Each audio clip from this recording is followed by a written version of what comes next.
বলে বাগদাদে একবার বৃষ্টি হইতেছিল না, বৃষ্টি নাই নাই নাই নাই। তো সুন্নত অনুযায়ী বাগদাদের ওলামা আল্লাহওয়ালা মানুষ সব বাগদাদের জামে মসজিদে জমা হয়েছে। ফজরের পরে ফজর পড়ছে, এসা পর্যন্ত দোয়া করছে, কিন্তু বৃষ্টির কোনো চিহ্ন হয়নি। এসারের পরে চলে গেছে। তো মালিক ইবনে দিনার রহমতুল্লাহ আলাইহি বলেন, আমি বসা ছিলাম মসজিদে, তো দেখলাম এক জীর্ণ শীর্ণ গোলাম, জীর্ণ শীর্ণ গোলাম কৃতদাস ঢুকলো। কেননা কৃতদাস দেখলে বোঝা যায়, আপনারা দেখেন তো না, এই জন্য বুঝবেন না। আফ্রিকায় আছে এখনো, নাইজেরিয়ায় ওদের পোশাকই পণ্য, ওদেরকে দেখলেই চেনা যায় যারা কৃতদাস। আমিও চিনতাম না, প্রথমবার যখন গেছি তো জিজ্ঞেস করছি এদের পোশাক এরকম কেন, তো বলছে এরা অমুকের কৃতদাস। সবার আবার ভিন্ন ভিন্ন আছে। যেমন আমাদের, রাগ হয়ে যাবেন বলবো না, রাগ হয়ে যাবে। আমাদের যেরকম কিছু লোককে দেখলেই বোঝা যায় উনি কোন দরবারের সাথে সংযুক্ত, টুপি দিয়া, পাঞ্জাবি দিয়া, এমনকি পকেট দিয়েও বোঝা যায়। তো এরকম রাগ হয় না কিন্তু আবার ওই দেশে এরকম বোঝা যায়। প্রত্যেকের আলাদা, গোলামের কৃতদাসের আলাদা আলাদা ইউনিফর্ম আছে, দেখলে বোঝা যায় এটি ওনার। তো কৃতদাস দেখলেই বোঝা যায়। আয়সা ঢুকছে, সাধারণভাবে 2 রাকাত নামাজ পড়ছে। ওরা হাত উঠায় বলতেছে, আল্লাহ বৃষ্টি বন্ধ করছো তো বন্দা তোমার কাছে হওয়ার জন্য। বৃষ্টি বন্ধ করছো কেন? আরে ভালো মতো বোঝেন, বন্দা তোমার।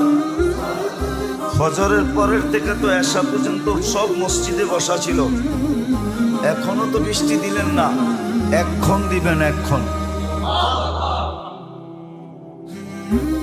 তো মালিক ইবনে দিনার রহমতুল্লাহ আলাইহি বলতেছে, ও বলতেছে এক্ষণ দিবেন, ও বলতেছে আর আকাশে গর্জন উঠতেছে, নামছে ঝুমঝুমায়া বৃষ্টি। আমিও আটকায় গেছি, ও আটকায় গেছে। বৃষ্টি যতক্ষণ বর্ষণ হওয়ার প্রয়োজন ছিল বর্ষণ হয়েছে। ও মসজিদ থেকে বাহির হয়ে চলে গেছে, বাহির হয়ে চলে গেছে। আমি দূরত্ব নিয়ে একটু পিছে পিছে গেছি, যায় কোথায়, যায় দেখলাম এক বাড়িতে ঢুকছে। আর ওই বাড়ি ছিল, মালিক ছিল, উনি কৃতদাসের ব্যবসা করতেন, কিনা আনতেন আর বেশি দামে বিক্রি করতেন। ব্যবসা ছিল এক জমানা এটা। তো যা ঢুকার পরে দেখলাম এক কোনায় জীর্ণ শীর্ণ বসে আছে। তো মালিককে ডাকলাম যে এই গোলাম বেচবা? এটা তো কোনো কামেরই না, এটা নিয়ে কি করবা? গোলাম তো মানুষ কিনে কাজের জন্য, সহযোগিতার জন্য, সাহায্যের জন্য। এটা তো কোনো কাজের না, এটা তো কিনা আমি টাকা লস করছি, এটাকে তো শুধু খাওয়াইতেই হয়, কোনো কাজ খুঁজ পারে না। দেখো না শরীরে কোনো হাড্ডি ছাড়া কিচ্ছু নাই।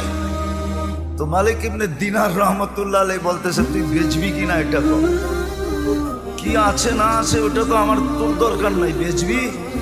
তো মনে মনে ভাবতেছে, মনে হয় আল্লাহই পাঠায় দিছে আমার করে সুযোগ, সুবর্ণ সুযোগ করে একটা লমসম দাম চাইছে, চার চাইছে। মালিক ইবনে দিনার রহমতুল্লাহ আলাইহি বলে, ডান, কিনা ফেললাম। টাকা গোনা দিয়ে নিয়ে আসছে। আনার পরেও কৃতদাস জিজ্ঞাসা করতেছে, মালিক তুই আমার এত দোষ শোনার পরও তুই আমাকে কিনলি কেন? তোর কি টাকায় কামড়ায় যে তুই আমারে কিনলি টাকা দিয়া? তো মালিক ইবনে দিনার রহমতুল্লাহ আলাইহি বলে, আমি তোকে দেখা কিনি নাই, আমি তো কিনছি তোর তাআল্লুক দেখা। সারা বাগদাদ বসা ছিল ফজরের পরের থেকে আল্লাহওয়ালা আলেম। ওই সময় বাগদাদেই ছিল। ওই চিত্র তোলার সময় আমার কাছে নাই যে ওই সময় বাগদাদের চিত্রটা কিরকম ছিল। সব তো ফজরের পরের থেকে আসা পর্যন্ত বসা ছিল, বৃষ্টি তো হলো না। তুই এরকম কি বললি আল্লাহকে 2 রাকাত পড়া? ঝুমঝুমায় বৃষ্টি আসলো আর তুই বললি এখন দেন। আল্লাহ কাছে পাওয়ার একটা মজা আছে, আজকে আমরা পাই নাই, এই জন্য মজা নাই, মজা পাই নাই।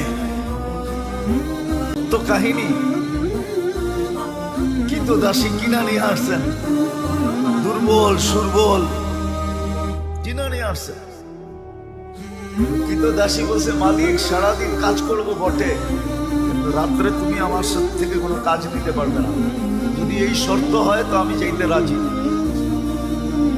এই শর্ত যদি হয় তাহলে আমি কি যাইতে রাজি, এই শর্ত পুরা করলে। বলছে ঠিক আছে। সারাদিন কাজ করতো, রাত্রে নির্জন ঘরে চলে যেত, নির্জন ঘরে চলে যেত। তো মালিকের একদিন আগ্রহ ঢুকছে যে ও যে আমাকে শর্ত লাগায় আসলো, শর্ত লাগায় যে আসলো যে রাত্রে কোনো কাজ নেওয়া যাবে না, দেখি ও রাত্রে করে কি। তো আস্তে আস্তে ছিদ্র দিয়ে দেখতেছে কি করে। তো দেখে শেষদায় পড়া কাঁদতেছে আর বলতেছে তুমি যে আমাকে ভালোবাসো। কি বলতেছে? আল্লাহ তুমি যে আমাকে ভালোবাসো, ওই ভালোবাসার ওয়াস্তা তুমি আমাকে আরো কাছে করো। কাঁদতেছে। তো মালিক বাহির থেকে বলতেছে ওই পাগলি, আল্লাহ যে তোকে ভালোবাসে এটা তুই কি করে বুঝলি? তুই বারবার বলতেছো তুমি যে আমাকে ভালোবাসো, তুমি যে আমাকে ভালোবাসো, তুই এটা বল যে আমি তোমাকে ভালোবাসি। তো কৃতদাসী সেজদার থেকে মাথা উঠাইছেন, মাথা উঠাইছেন, উঠা বলতেছে শুন, আল্লাহ যদি আমাকে ভালো না বাসতো তাহলে এই গভীর রাত্রে ওনার কদমে আমাকে রাখতো না, আর তোরে ল্যাপের ভিতরে ঘুম পড়তে দিত না। তুই ল্যাপের ভিতরে ঘুমাইতেছস, তোকে ভালোবাসে না দেখি তুই ল্যাপে আসস। আমাকে ভালোবাসে দিকে বিদায়ী কুদরতি পায়ে জাগা দিছে, বলে একটা চিৎকার দিছে জান শেষ।